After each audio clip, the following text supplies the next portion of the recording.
Selamat pagi pemirsa, saya Chandra Dewi kembali hadir menjumpai Anda dalam Cerdas 5 Menit. Dan pagi ini kita akan membahas seputar pengelolaan investasi syariah. Bagaimana caranya?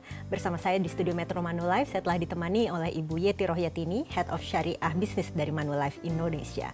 Selamat pagi, Assalamualaikum Bu Yeti. Waalaikumsalam warahmatullahi wabarakatuh, Mbak. Bu Yeti, bisa dijelaskan seperti apa sih sebetulnya investasi dalam syariah ini, Bu? Investasi syariah pada dasarnya sama dengan investasi yang lain, tetapi yang dipentingkan di sini adalah semua instrumennya itu harus sesuai dengan ketentuan syariah. Jadi misalnya kalau kita mau di saham, sahamnya harus sesuai dengan ketentuan syariah gitu. Saham seperti apa? Mau di bank boleh, tapi banknya bank syariah. Sebetulnya ketentuan yang dimaksud seperti apa ya sehingga ada bedanya investasi dengan prinsip syariah dengan yang non syariah ini, Bu?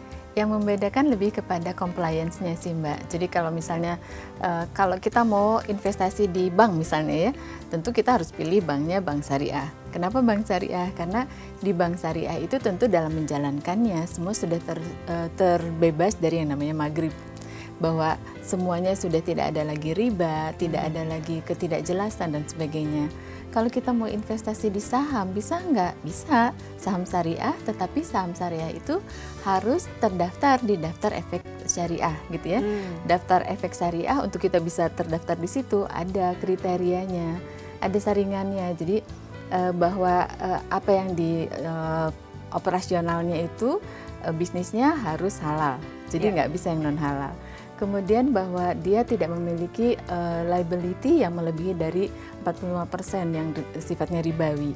Kemudian kalau misalnya dia ada, katakanlah masih menyimpan dananya di non syariah bank, selama hasil yang dihasilkan yang non halalnya itu masih kurang dari 10% dari hasil investasinya itu masih dibolehkan. Oke, jadi sebetulnya apa saja sarana ataupun instrumen dari investasi syariah kalau bisa dijabarkan? Hampir semua ada. Jadi baik itu investasi deposito misalnya di bank atau pasar uang, kemudian mau obligasi bisa karena ada sukuk sekarang, juga kan sesuai dengan compliance syariah, atau di saham juga bisa karena ada saham-saham yang sudah terdaftar di daftar efek syariah gitu ya. Kemudian bahwa kalau kita harus melakukan transaksi maka akadnya harus jelas, karena di syariah itu yang penting juga adalah akadnya. Setiap transaksi memiliki akad tersendiri. Jadi misalnya kalau mau bagi hasil, akadnya apa?